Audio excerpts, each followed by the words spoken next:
4 सालों से मैंने गलत इंसान से प्यार किया, जबकि इस प्यार का हकदार तो कोई और ही है। और मेरी बच्ची, हाँ, ये मेरी ही बच्ची है। ओह गॉड। राजीव मन ही मन सोच रहा था जब शालिनी ने प्रिया को जोर से डांटते हुए कहा, खड़ी खड़ी मेरा मुंह क्या देख रही हो बदचलन लड़की? अपनी इस नाजायज बच्ची को लो और यहाँ से दफा हो जाओ।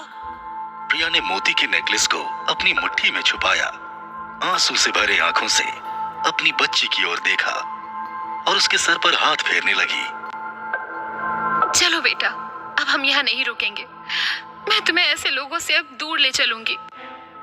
इतना कहकर प्रिया अपनी बेटी का हाथ पकड़कर वहां से जाने लगी। तभी राजीव ने अचानक ऐसा कुछ किया कि वहां खड़े सभी लोगों के होश उड़ गए। प्रिया, प्लीज 1 मिनट ठहरो। राजीव आगे बढ़ा और अपने कोट के बाएं पॉकेट से एक रिंग निकाल प्रिया के सामने अपने घुटनों पर बैठ गया। प्रिया, विल यू मैरी मी? ये सुनते ही प्रिया के चेहरे का रंग उड़ गया और उसके हाथ पैर ठंडे पड़ गए।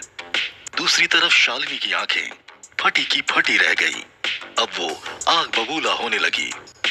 राजीव, यू फूल, तुम्हारा दिमाग खराब हो चुका है। मैं तुम्हारा मुंह तोड़ दूंगी। इतना कहते हुए वो राजीव को थप्पड़ मारने के लिए आगे बढ़ी। तभी राजीव ने अपने बचाव में उसका हाथ पकड़ लिया। Don't you dare. मैं कुछ भी करूं, तुम्हें क्या? तुम अपने मंगेतर पर ध्यान दो तो बेहतर होगा।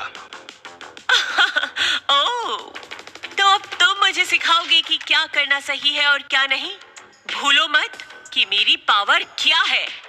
तुम मेरे सामने सिर्फ एक भिखारी हो। मैं तुम्हें बर्बाद कर सकती हूँ। राजीव के सब्र का इम्तिहान हो चुका था।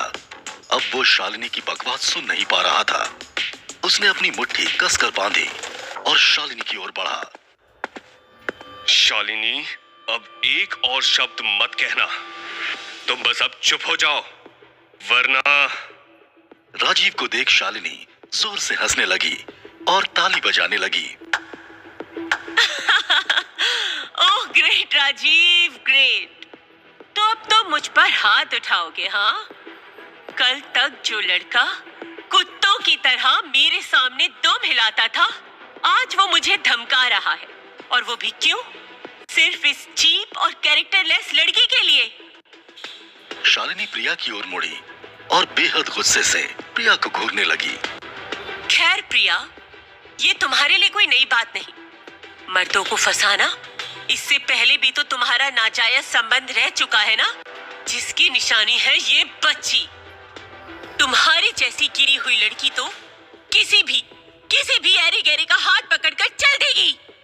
इतना सब सुनने के बाद राजीव का मन किया कि वो शालिनी की जान ही ले ले। वो खुद को रोक ना सका। उसने आगे बढ़कर शालिनी को धक्का दिया और प्रिया से दूर कर दिया। शालिनी, तुमने अपनी गंदी जुबान से एक और शब्द भी निकाला तो मैं तुम्हें जिंदा नहीं छोड़ूंगा। राजीव की आंखों में इतना गुस्सा देखकर शालिनी डर गई और पीछे हट गई। अचानक राजीव की नजर उस नन्ही सी बच्ची पर पड़ी जो सहमी हुई अपनी माँ के पीछे छुपकर खड़ी थी। वहां जो कुछ भी चल रहा था उसे देख बच्ची बेहद डर गई थी। उस नन्ही सी जान का मासूम चेहरा देख राजीव का मन पसीज गया। राजीव बच्ची के पास जा घुटनों के बल बैठ गया। राजीव ने बहुत प्यार से उस बच्ची का हाथ पकड़ा।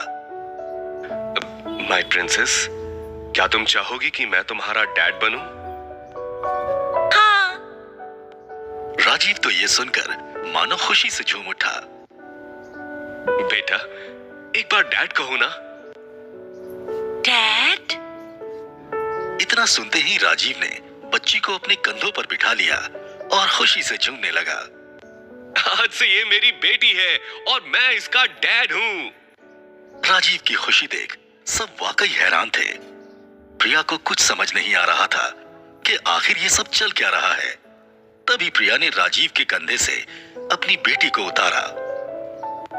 स्टॉप इट राजीव, ये छोटी सी बच्ची है। इसे सही गलत का पता नहीं है। इसीलिए तुम खुद को इसका डैड बुलाना बंद करो प्लीज। मैं तुम्हें अपना पार्टनर नहीं मानती। प्रिया प्लीज, मुझे एक मौका तो दो। मेरा विश्वास करो, मैं तुम्हें बहुत खुश रखूंगा। इस बच्ची के लिए दुनिया इसके कदमों में रख दूंगा। बस एक बार मुझे अपना लो।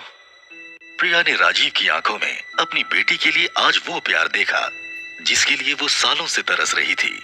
आज पहली बार किसी ने उसकी बच्ची को अपना नाम देना चाहा, और जिस तरह उसकी बच्ची की भी आंखें चमक रही थी, प्रिया का मन तो कर रहा था कि अभी राजीव का हाथ थाम ले, मगर उसने अपनी लाइफ में बहुत धोखे खाए थे। प्रिया मन ही मन डर रही थी। इतने में राजीव ने ड्राइवर को इशारा किया और गाड़ी का गेट खुलवाया। राजीव ने प्रिया का हाथ थामा और गाड़ी में बिठाया। प्रिया के लिए ये सब एक सपने से कम नहीं था। वो अब भी उसके साथ जाना नहीं चाहती थी, पर अपनी बेटी की एक्साइटमेंट देख वो आगे बढ़ गई। गाड़ी राजीव खुद ड्राइव करने लगा। प्रिया गाड़ी के आगे वाले सीट पर बैठी थी और उसकी बच्ची पीछे बैठी थी। शालिनी अपने फियांसे के साथ खड़ी होकर ये सब देखती रह गई। उसे अपनी आंखों पर विश्वास नहीं हो रहा था कि अचानक आउट ऑफ नोवेयर ये राजीव ने प्रिया को प्रपोज क्यों किया, और उसने किया तो किया, प्रिया को एक्सेप्ट करने की क्या जरूरत थी। वो मन ही मन सोच रही थी कि इन दोनों की जिंदगी बर्बाद करके रहेगी। राजीव शालिनी की आंखों के सामने प्रिया को गाड़ी में बैठा कर ले गया। प्रिया, तुम घबराओ मत। मैंने कहा ना, तुम अब मेरी जिम्मेदारी हो। वैसे हमारी बेटी का नाम क्या है? What do you mean by हमारी बेटी? वो सिर्फ मेरी बेटी है। और वैसे भी तुम सिर्फ शालिनी को नीचा दिखाने के लिए मुझसे प्यार का दिखावा कर रहे थे।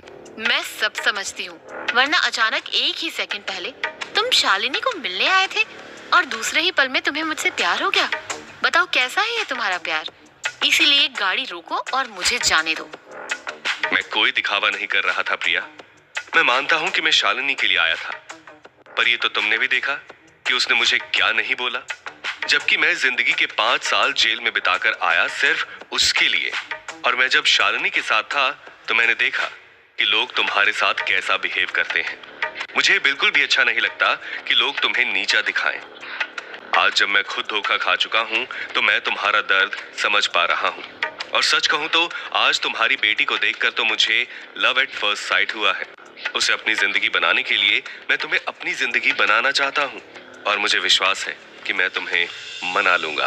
राजीव की बातें सुनकर प्रिया को ये समझ नहीं आ रहा था कि वो राजीव पर भरोसा करे या ना करे। एक तरफ प्रिया का मन चाहता था कि राजीव पर भरोसा करना चाहिए, मगर प्रिया के दिमाग में दुनिया से मिले धोखे का घाव काफी गहरा था।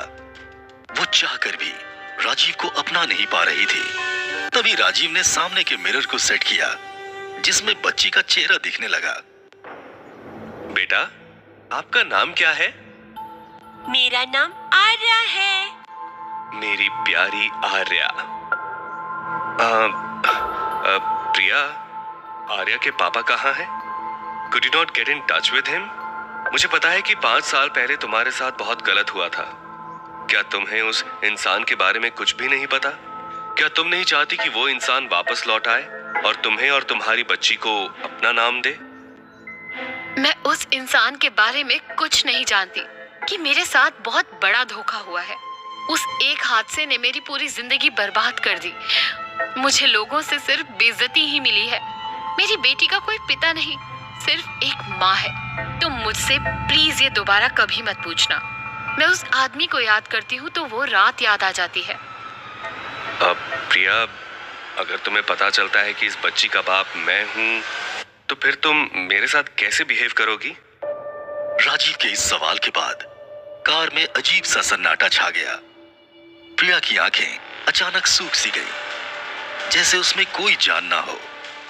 फिर अचानक प्रिया ने कुछ ऐसा जवाब दिया कि सुनकर राजीव शॉक्ड ही रह गया।